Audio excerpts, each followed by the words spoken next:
사주는 그 자체로 이율배반입니다.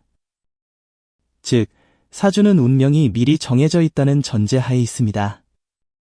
그런데 역으로 운명이 확고하게 정해진 것이라면 사주를 알 필요가 전혀 없는 것입니다. 왜냐하면 그 어떤 노력과 행위도 운명을 바꿀 수 없기 때문입니다. 또 선행을 하려는 의지도 필요 없게 될 것이고 인간에게서 모든 희망을 빼앗아 버릴 것입니다.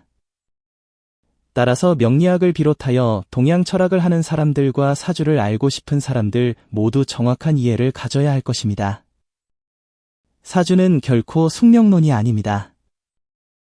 만일 사주를 숙명론으로 알고 있는 사람이 있다면 지금 당장 다시 생각하기 바랍니다. 숙명론이라면 위에서 본 바와 같이 인간을 구속하고 좌절하게 하며 불행하게 할 것이기 때문입니다.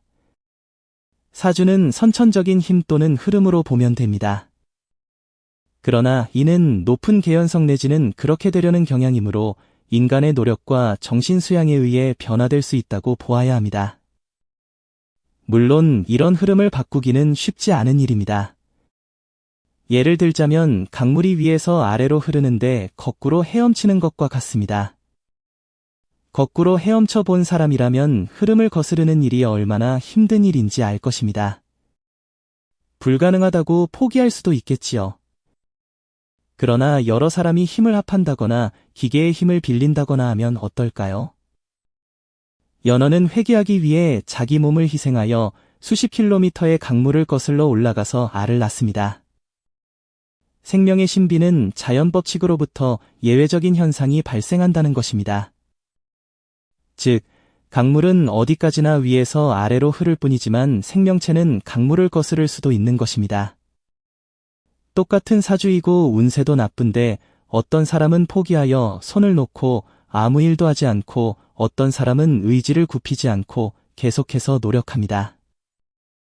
이 두 사람의 결과가 같을까요?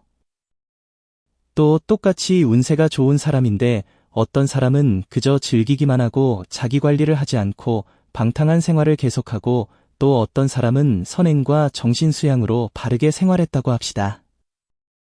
이 두 사람의 결과가 같을까요?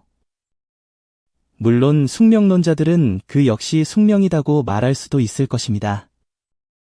그러나 이는 자기 자신을 속이는 말입니다.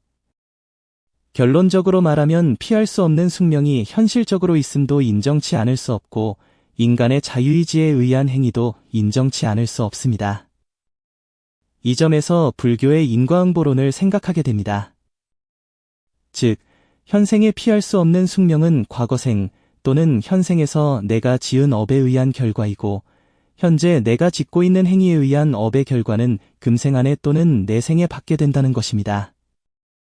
단, 짓는 것 업과 받는 것 과보에는 그 업의 종류에 따라 짧으면 수년 또는 길면 여러 생의 시간차가 있다고 합니다.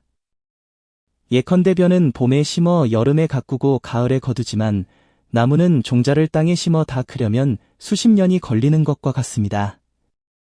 사주 명리학을 비롯한 동양 철학의 모든 학문은 완벽한 것이 아닙니다. 실제 적중에 있어서도 완벽하지 않고 학문적 원리로 보아도 논리가 부족한 부분이 많습니다. 예컨대 쌍둥이는 사주가 같습니다만 서로 다르게 살아가는 경우가 있습니다. 이에 대하여 어떤 사람은 태어난 시를 3등분하여 세세히 따져야 한다고 하기도 하고 여러 가지 설이 있지만 모두 논리가 불충분합니다. 또 쌍둥이가 아니더라도 같은 사주를 가진 사람이 지구상에 수천 명은 될 터인데 모두 운명이 같을까요? 그러나 그렇다고 사주가 엉터리라는 이야기는 아닙니다. 대부분의 평범한 사람의 사주인 경우 실력이 뛰어난 역술이는 90% 이상의 적중률을 보이기도 합니다. 사주 명리학을 배우는 이유와 사주를 보는 이유는 자기 자신을 알고 지혜롭게 살아가기 위해서입니다. 즉, 내 그릇의 크기가 얼마인지 또 나는 어떤 쪽에 소질이 있는지를 알고 바른 길을 선택하여 나아갈 수 있고 운세가 나쁘면 심신수양에 힘쓰고 운세가 좋으면 마음껏 뜻을 펼치는 것입니다.